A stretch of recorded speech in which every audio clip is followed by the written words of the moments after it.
फसाद की जड़ हैं वो मुआहदे हैं। मुआहदे किस तरीके से नुकसान दे रहे हैं? वही प्रोजेक्ट पाकिस्तान में आके लगा है तो $1.25 से $1.5 बिलियन का हो गया। इंटरनेट की जो इंटरप्शन है, जो हुकूमत आती है वो अपने मुखालफिन के बयानिए का गला घोंटने के लिए। कारोबारी हवाले से क्या सूरत हाल है? 2.5 से पौने 3 अरब रुपए का नुकसान हो रहा रोज का।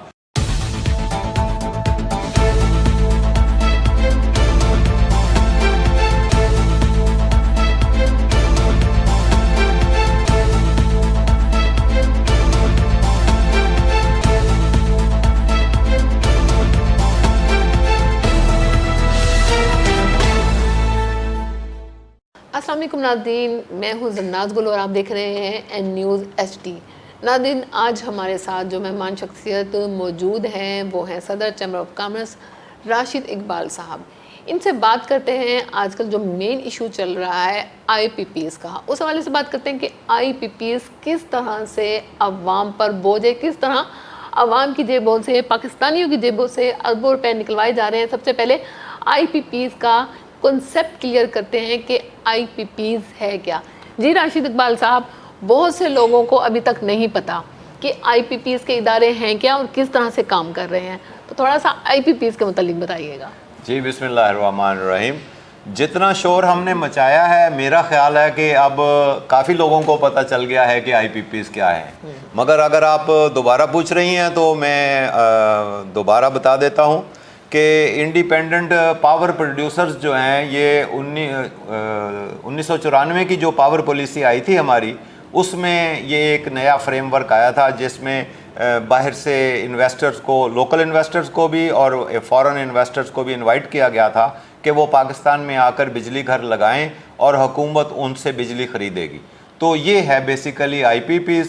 और उनके साथ जो मुआहदे किए गए थे, जो असल फसाद की जड़ हैं, वो मुआहदे हैं। IPPs खुद तो बहुत अच्छी बात है। मुआहदे किस तरीके से नुकसान दे रहे हैं अवाम को, इस हवाले से भी बताइएगा कि कौन से मुआहदे थे? अच्छा, मुआहदे उनके साथ ऐसे किए गए थे कि पहले तो उनके साथ उनको ये अश्योर कराया गया था कि हुकूमत जो है वो उनसे बिजली एक ख़ास रेट के ऊपर ख़रीदेगी और उनको वो पेमेंट डॉलर्स में भी की जा सकेगी। अगर कोई IPP डॉलर्स में अपनी पेमेंट लेनी चाहता तो वो उसको डॉलर्स में भी दी जा सकेगी। और दूसरा बात उसमें ये लिखी गई थी, जो कैपेसिटी एग्रीमेंट हुए हैं, तो जो असल में जो नुकसानदेह चीज़ है वो इसका ये एलिमेंट है कि कैपेसिटी जो एग्रीमेंट हुए हैं, कैपेसिटी चार्जेस जो उसमें कैलकुलेट हुए हैं, वो बहुत ही जालमाना तरीके से कैलकुलेट किए गए हैं। डॉलर बेस, जी वो भी डॉलर बेस्ड हैं। और हुकूमत ने इंश्योर कराया था IPPs को कि हम आपको 17% ROI रिटर्न ऑन इन्वेस्टमेंट देंगे हर साल, और अगर हम आपसे बिजली ना भी ख़रीदें तो इतनी पेमेंट हम आपको करेंगे कि वो 17% ROI आपकी आ जाए।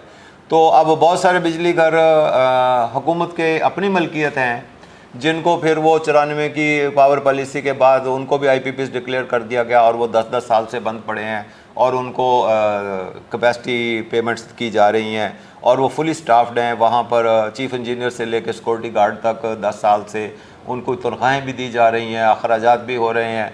और जो और ये सारा निकलवाया जाता है बिजली के बिल की। जी, बिजली के बिल मेरी और आपकी जेब से निकाला जाता है। और जितने गरीब लोग हैं उतने ज़्यादा वो बेचारे पिस रहे। अमीर आदमी तो फिर किसी न किसी तरह गुजारा कर रहा, मगर गरीब आदमी तो अब ये बात हालत हो गई है उनकी कि वो तो उन्होंने घर की कीमती अशिया और जेवर भी बेच दिए बिजली के बिल पे करने के लिए, मगर बिजली का बिल है कि हर माह चला ही आ रहा। और अब तो लोग खुदकुशियाँ करने पर मजबूर हो गए हैं, लोग अपने बच्चों को स्कूल नहीं भेज सक रहे हैं, लोग अपने बूढ़े माँ बाप का इलाज नहीं करवा सक रहे हैं। यानी हर चीज़ के पीछे बिजली का बिल। जी बिल्कुल, बिजली का बिल है। अब 40,000 तनख्वाह है जिसकी, उसका 40,000 ही बिल आ जाता है, तो वो बेचारा खाएगा कहाँ से? तो सही, इन IPPs के मुआहदों से ये जो बर्डन आवाम पे पड़ा हुआ है, आप क्या समझते हैं किस तरह से जान छुड़ाई जा सकती है इस दलदल से, किस तरीके से निकला जा सके? क्या सजेशन है, क्या लाएअमल होना चाहिए, आप क्या समझते हैं? हाँ, वो लगारी साहब जो हमारे वज़ीर तवानाई हैं, उन्होंने तो साफ साफ कह दिया कि हमने तो गारंटियाँ दी हुई हैं, सावरन गारंटियाँ दी हुई हैं, हम तो यकतरफा तौर पे ये मुआहदे कैंसिल ही नहीं कर सकते।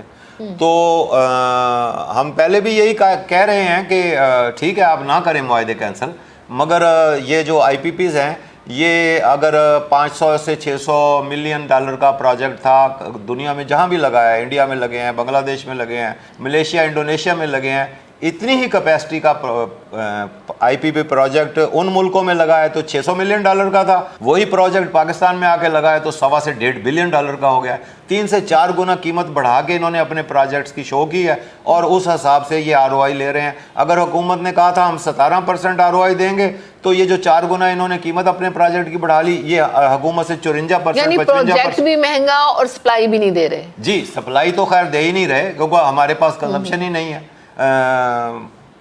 1994 की पावर पॉलिसी में लिखा हुआ है कि पाकिस्तान की बिजली की ज़रूरत 2018 तक 54,000 मेगावाट हो जाएगी। इतना बड़ा झूठ तो मैंने आज तक कभी भी नहीं सुना। आज 2024 हो गया है, अभी हमारी 24-25 हज़ार अरसे से आवाम को बेवकूफ़ बनाया जा जी, रहा बिल्कुल, था, अंधेरे में रखा हुआ था। और फिर उसके बाद जो पावर पॉलिसियां आई हैं, तकरीबन 94 के बाद 3 पावर पॉलिसियां और आ चुकी हैं, वो एक से एक बढ़कर ब्लंडर किया है इन लोगों ने। मुझे तो समझ नहीं आती कि ये ब्लंडर क्या समझते हैं, दानिस्ता किया जाता है या हो जाता है या किसी से मशावरत नहीं की जा सकती या इतनी अवेयरनेस उन्हें खुद को नहीं है? मैं नहीं समझता कि ब्लंडर हो जाता है। हमसे भी बहुत ही अक्लमंद लोग हैं वहाँ जो पॉलिसी मेकिंग में बैठे हैं, मगर मैं समझता हूँ कि कोई ना कोई उनके ज़ाती मुफाद आड़े आ जाते हैं, इसलिए वो कौमी मुफाद को पसे पुष्ट डाल देते। तो सर अब किस तरीके से निकला जा सके इस मुश्किलात से, इन मुश्किलात से? अगर तो हुकूमत निकलना चाहती, पहली बात तो ये है कि अगर हुकूमत आवाम को रिलीफ देना चाहती है तो फिर ये रास्ता मौजूद है। सबसे पहले मुआहदे कैंसिल किए जाएं। नहीं, मुआहदे क्यों कैंसिल करने हैं, इनका ऑडिट कराएं, ठीक है, पता लगे ये प्रोजेक्ट हैं कितने के। और मैं तो समझता हूं कि ऑलरेडी हम इन लोगों को इतने पैसे दे चुके हैं कि अगले 10 साल हम इनको 1 टका भी ना दें, हम इनसे मुफ्त बिजली ले सकते हैं। आप खुद अंदाज़ा करें, हुकूमत ने 17% ROI का इनको इंश्योर कराया था, ये 55% तक ROI ले रहे हैं हमसे। तो ये अगर इनकी प्रोजेक्ट की असल वैल्यू सामने आ जाए तो जाहिर है फिर ROI भी तो देखें, अगर 100 रुपये का प्रोजेक्ट है तो उसके ऊपर 17 रुपये बनती है ना सालाना ROI। और अगर प्रोजेक्ट है 100 रुपये का ही, मगर आपने हुकूमत को बता दिया कि ये 400 रुपये का है, तो फिर तो 17% तो ROI नहीं रहेगी ना, वो तो फिर 55-60% हो जाएगी। तो ऐसे ही हुआ कि प्रोजेक्ट की असल कीमत कम है, मगर इन लोगों ने उसकी कीमत बढ़ा के हुकूमत को बताई हुई।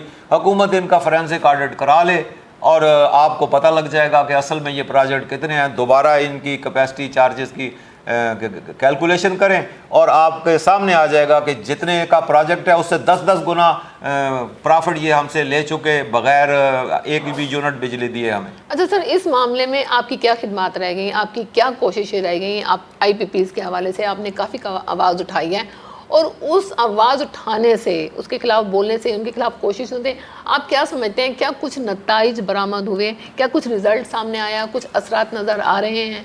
नताइज तो अभी तक मैं समझता हूँ कि कोई भी नहीं बरामद हुए और कोई सब्सटेंशियल चीज़ तो अभी भी सामने नहीं आई। मगर एक पॉजिटिव चेंज देखने में आई है कि छोटे हुकूमती अहदेदारों से लेके वज़ीर आज़म तक सब लोग अब इस बात के ऊपर एग्री हो गए हैं कि वाकई IPP एक बहुत बड़ा प्रॉब्लम है और जब तक इसको हल नहीं किया जाता उस वक्त तक ना इस मुल्क में इंडस्ट्री चलेगी, ना कारोबार पनपेगा और ना ही कोई डोमेस्टिक यूज़र जो है वो सुकून की ज़िंदगी गुजार सकता है। यानी ठहरे हुए पानी में आपने कंकर मार दिया है, हलचल मच गई है, सबको पता लगना शुरू हो गया है कि जी, हमने एक अदना सी कोशिश की है और अल्लाह करे कि इसके कोई पॉजिटिव फ़ायदा भी सामने आए, कोई कौम को रिलीफ मिले ताकि हम भी लोगों के सामने सुरखरू हो सकें।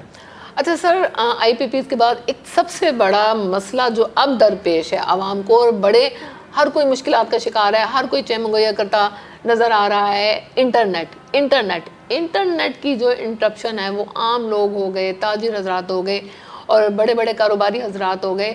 तो उस हवाले से आप क्या समझते हैं कि इंटरनेट इंटरप्शन जो है, इंटरनेट के जो मसाइल हैं, जो रुकावट है, उससे मईशत पर किस तरीके के नेगेटिव असरात मुरतब हो रहे हैं? कारोबारी जो लोग हैं, ये आम जो शहरी हैं, किस तरीके से मुतासिर हो रहे हैं? अच्छा, पहली बात तो ये है कि अभी तक हुकूमत ने अपनी आवाम के साथ ये बात शेयर ही नहीं की कि ये इंटरनेट की स्पीड क्यों स्लो हुई हुई है। अफवाहें हैं या कुछ दबी दबी सी खबरें हैं कि शायद हुकूमत कोई फायरवॉल इंस्टॉल करने जा रही है, जिसकी वजह से जब भी उसका ट्रायल होता है तो इंटरनेट की स्पीड स्लो हो जाती है। तो और लेकिन स्लो होना और स्टॉप हो जाना दो अलग चीजें हैं। जी, दो अलग चीजें। स्टॉप हुआ पड़ा जी, स्टॉप खास तौर पे जो डाटा सर्विसेज हैं वो वाकई आप सही कह रही हैं, स्टॉप ही हुई पड़ी हैं। मगर जो वाईफाई है वो कुछ फीसद चल रहा, अक्सर उसमें भी बहुत ज़्यादा प्रॉब्लम आ रही है। तो एक तो हुकूमत ये नहीं बता रही कि ये स्पीड स्लो क्यों हुई हुई है, और दूसरा ये नहीं बता रही कि ये कब तक ऐसे रहेगी। ये 2-4 दिन का मसला है, ये 10 दिन का मसला है, ये 1 माह का मसला है। रख के सब कुछ किया जा रहा है, बताया ही नहीं जा रहा। और ये तो हमारे मुल्क में अब ये ऐसे ही होता है कि जो हुकूमत आती है वो अपने मुखालफिन के बयानिए का गला घोंटने के लिए इंटरनेट और जो सोशल मीडिया प्लेटफार्म्स हैं उनको ब्लॉक कर देती है। ये तरीका नहीं है। मैं समझता हूँ कि हमें एक आइनी तरमीम की ज़रूरत है जिसमें ये तहफ़्फ़ुज़ दिया जाए यूज़र को कि उसका इंटरनेट कभी भी बंद नहीं होगा। ये एक एसेंशियल है, जिस तरह खाना पीना, सेहत और ट्रांसपोर्टेशन और बात कहने की आज़ादी जैसी बेसिक लिबर्टीज़ हैं जो आइन एक इंश्योर करता है, एक आइन अपने शहरियों के लिए। मैं समझता हूं कि इंटरनेट की सहूलत भी अब उसी ज़ुमरे में आ गई है। ये आइनी तरमीम एक होनी चाहिए कि कोई भी हुकूमत आकर अपने मुखालफिन का बयानिया दबाने के लिए पूरे मुल्क को सज़ा ना दे सके। और मेरी तो अपने जो इलाके के लोकल MNAs और MPs हैं उन सब से भी दरख्वास्त है कि मेहरबानी करके ये आवाज़ उठाएं और कोशिश करें कि ऐसी कोई आइन साजी हो जाए, आइनी तरमीम आ जाए हमारे मुल्क में कि कोई भी हुकूमत इसको इंटरनेट को अपनी मर्ज़ी के मुताबिक बंद या चालू ना कर सके। सर, कारोबारी हवाले से क्या सूरत हाल है? किस तकरीबन 1.25 अरब रुपए का रोज़ का नुकसान हो रहा है। ये सिर्फ इंटरनेट मार्केटिंग की मैं बात कर रहा हूँ। जो नुकसान फ्रीलांसर्स को हो रहा या जो नुकसान IT प्रोडक्ट्स एक्सपोर्ट करने वालों को हो रहा, ये उनकी बात नहीं कर रहा। उनका नुकसान भी तकरीबन इतना की है पर डे का। ये मैं सिर्फ उस नुकसान की बात कर रहा हूँ जो इंटरनेट मार्केटिंग की वजह से हो रहा कि जब इंटरनेट चलेगा ही नहीं तो लोग इश्तिहार देखकर आर्डर कैसे बुक कराएंगे। जब आर्डर बुक नहीं कराएंगे तो सेल नहीं होगी। और ये हुकूमत को अंदाज़ा नहीं है कि कितने लोगों का रोज़गार वाबस्ता है अब इस शोबे के साथ। कितने ही लोग अब तो ऑनलाइन ही काम कर रहे हैं। करोड़ों बच्चे ऐसे हैं जिनका घर ऑनलाइन काम पर ही चलता है और वो सब बेरोज़गार हुए बैठे हैं। उनके घरों में भूख पड़ रही है, उनके बिजली के बिल और बाकी एसेंशियल बिल्स पे नहीं हो रहे, उनके बच्चे स्कूल नहीं जा सक रहे। तो ये तो एक बहुत ही जुल्म हो रहा मैं समझता हूँ। तो ये तो जितनी जल्दी हो सके हुकूमत को इंटरनेट बहाल कर देना चाहिए। मेरी हुकूमत से अपील है, गुजारिश है, मैं हाथ जोड़कर हुकूमत से अपील कर रहा हूँ कि जितनी जल्द हो सके ये इंटरनेट की स्पीड को बहाल किया जाए। बहुत नुकसान हो रहा मीशत का, बहुत नुकसान हो रहा कारोबार का, बहुत नुकसान हो रहा हमारे IT स्पेशलिस्ट का, हमारे फ्रीलांसर्स का, हमारी IT मार्केटिंग कंपनियों का। आप तसव्वुर ही नहीं कर सकती। ये अगर ऐसे ही चलता रहा हफ्ते 10 दिन में ये तमाम कंपनियां बैंकरप्ट हो जाएंगी। लेकिन सर, अब आपका अगला लाएअमल क्या होगा अगर फिर भी कंडीशन या सूरत हाल इसी तरीके से रहे तो? देखें, हम तो शोरी मचा सकते हैं और आज ही हमने जो IT की मिनिस्टर हैं हमारी वफाकी और जो IT के मिनिस्टर हैं हमारे सूबाई, हमने दोनों को आज ख़त लिखे हैं और उनसे दरख्वास्त की है कि इसको टेकअप करें और हमें कम से कम बता तो दें कि कितने दिन में ये मसला हल हो जाएगा, ताकि हम उतने दिन का कोई अरेंजमेंट कर लें और लोगों को बता दें कि इतने दिन में मसला हल हो जाएगा। लोग अपनी एक्टिविटीज़ उतने दिन के लिए रोक लें। नुकसान तो डेफिनेटली फिर भी हो रहा और वो तो डेली के हिसाब से हो रहा। तकरीबन 2.5 से पौने 3 अरब रुपए का नुकसान हो रहा रोज़ का, और जब तक ये इंटरनेट की स्पीड बहाल नहीं होती। तो आपके सामने है सर, आज भी आपकी मेरा ख्याल एक मीटिंग थी। जी, अभी मैं उसी मीटिंग से हवाले से, इंटरनेट के हवाले से, तो उसमें क्या फैसला किया, क्या आप लोगों ने मतलब डिस्कस किया कि किस तरीके से चलना है, क्या होगा, क्या हो रहा है? जी, ये जो मैंने आपको ख़त लिखने की बात बता रहा, ये भी हमने उसी मीटिंग में ही ये फैसला हुआ है और अभी हम आज ख़त लिख रहे हैं। मैं इंशाल्लाह आज शाम को साइन करके जाऊंगा ताकि वो आज शाम की पोस्ट में चले जाएं वो सारे ख़त। तो पहले तो बेसिक तो यही है कि हम पहले हुकूमत से पूछें कि मसला क्या है और कितने दिन में हल होगा, और बाकी तमाम लोगों को कहें कि मिलकर हमारे साथ आवाज़ उठाएं। जितना हम ज़्यादा शोर करेंगे उतना हुकूमत को एहसास होगा कि ये कितना नाजुक मरहला है और ये कितना बड़ा इशू बनने जा रहा हमारे मुल्क में, और शायद हुकूमत के कान पर कोई जूं रिंग जाए और कोई हमारी आवाज़ उनके कानों में पहुंच जाए, किसी तरह शायद आपके तवस्सुत से पहुंच जाए। तो ये बहुत बड़ा नुकसान हो रहा हमारे मुल्क का, हमारी इकानमी का, हमारे मुल्क में कारोबार का, और जो करोड़ों बच्चे आईटी के पेशे में मुंसलिक हैं उन सब का बहुत ज़्यादा नुकसान हो रहा। मेरी हुकूमत से अपील है कि इस तरह के तजर्बात से बाज आ जाएं और ये ना इस तरह के काम करें जिससे करोड़ों लोग मुतासर हों। जी, सदर chamber of commerce Rashid Iqbal साहब हमारे साथ मौजूद थे। इनसे बात की एक मेन इशू जो चल रहा था आईपीपीएस के हवाले से। उन्होंने बताया कि आईपीपीएस किस तरीके से आवाम पर बर्डन है, किस तरीके से आवाम की जेबों से अरबों रुपए निकलवाए जा रहे हैं और किस तरह से इससे जान छुड़वाई जा सकती है और इनकी इस मामले में क्या खिदमत रही। इसके अलावा हमने इनसे बात की आजकल जो इशू एक और उठा हुआ है जिसके बारे में कुछ बताया नहीं जा रहा कि ये क्यों हो रहा है, कब तक रहेगा, इंटरनेट इंटरप्शन। इंटरनेट के हवाले से जो मसाइल आ रहे हैं, जो इंटरनेट की स्पीड बिल्कुल नहीं है, जो इंटरनेट डाटा जो ट्रांसफ़र हो रहा है वो बिल्कुल स्टॉप किया जा चुका है, उस हवाले से बात की कि किस तरह से जो इंटरनेट इंटरप्शन है, किस तरह से रोज़ के जो मईशत पर बर्डन पड़ रहा है, जो कारोबारी लोगों को नुकसान हो रहा है, उसको रियलाइज़ करना चाहिए और इस मुश्किल से आवाम को निकालना चाहिए। इसके साथ ही अपनी मेज़बान जरनाज गुल को इजाज़त दीजिए। अल्लाह हाफिज़।